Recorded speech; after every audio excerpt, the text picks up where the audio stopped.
সবাইকে অভিনন্দন, শুভেচ্ছা। আজকের আরেকটি ক্লাসে তো আজকের আলোচনার বিষয় হবে উদ্ভিদের অনুখাদ্য হিসাবে তামা এবং ক্লোরিনের ভূমিকা। মানে উদ্ভিদের বৃদ্ধিতে এই তামা ও ক্লোরিন এই দুটো অনুখাদ্য কী ভূমিকা গ্রহণ করে সেই বিষয়টা নিয়ে আলোচনা করব।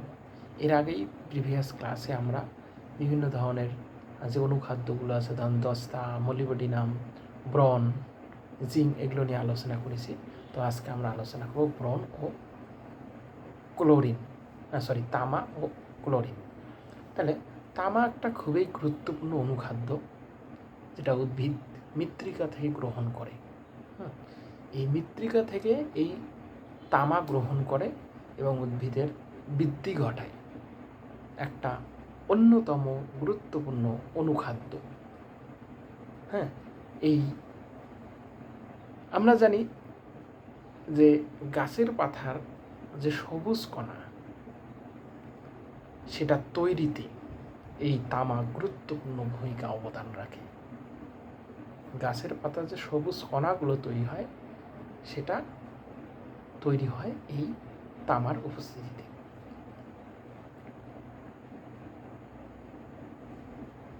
উদ্ভিদ দেহে যে ভিটামিন এ সংগ্রহ হয় বা স্থিতিকরণ হয় সেটা তামার উপস্থিতিতে হয়ে থাকে। এই তামার যদি ঘাটতি হয় তাহলে উদ্ভিদের দেহে ভিটামিন এর অভাব দেখা যায়, মনে রাখবে। এবং আমরা জানি এবং দেখি যে কিছু কিছু যৌগিক পদার্থ তৈরিতে তামার গুরুত্বপূর্ণ অবদান রয়েছে। গাছের যে কাণ্ড, লতা, ডালপালা আমরা দেখি শুকিয়ে যায় বা অপরিণত অবস্থায় গাছের কাণ্ড শুকিয়ে যাচ্ছে, এটাতে আমরা বুঝবো যে উদ্ভিদ বা গাছের মধ্যে তামার পরিমাণ কমে যাচ্ছে বা তামার অভাব হয়েছে। এই তামার যদি অভাব দেখা যায় মৃত্তিকায়, তাহলে উদ্ভিদের কাণ্ড, লতা, পাতা এগুলো শুকিয়ে যাবে, মনে রাখবে। এবং এই পাতা বিকৃত বা বিভিন্ন ধরনের আকৃতি ধারণ করবে, পাতার কোনো সঠিক আকার আকৃতি থাকবে না। এছাড়াও একটা অন্যতম গুরুত্বপূর্ণ বৈশিষ্ট্য, যদি মৃত্তিকার মধ্যে এই তামার অভাব দেখা যায় তাহলে আমরা আর একটা বৈশিষ্ট্য দেখতে পাই, যেটা হচ্ছে যে অপরিণত অবস্থায় ফল ফেটে যায়।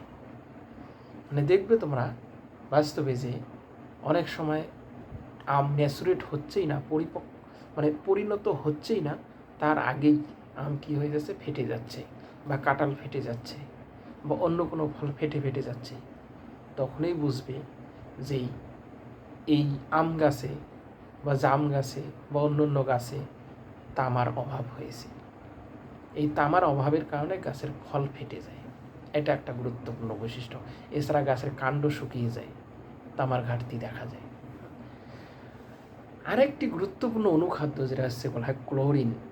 এটা এই উদ্ভিদ ক্লোরিন রূপেই মৃত্তিকা থেকে সরাসরি এই অনুখাদ্যটি বা অনুখাদ্য মৌলটিকে গ্রহণ করে।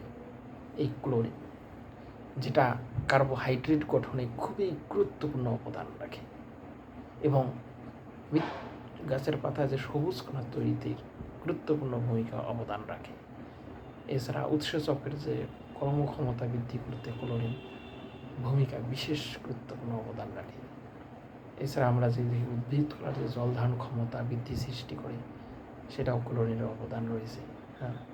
এছাড়া অল্প বয়সে পাতা ঝরা বা গাছের রং নষ্ট হয়ে যাওয়া, পাতার রং নষ্ট হয়ে যাওয়া, বিভিন্ন বর্ণ ধারণ করা, পাতা শুকিয়ে যাওয়া, অল্প সময় বা অল্প বয়সে পাতা ঝরিয়ে পড়া, এই সব লক্ষণ থেকে আমরা বুঝবো যে মৃত্তিকার মধ্যে ক্লোরিনের অভাব হয়েছে।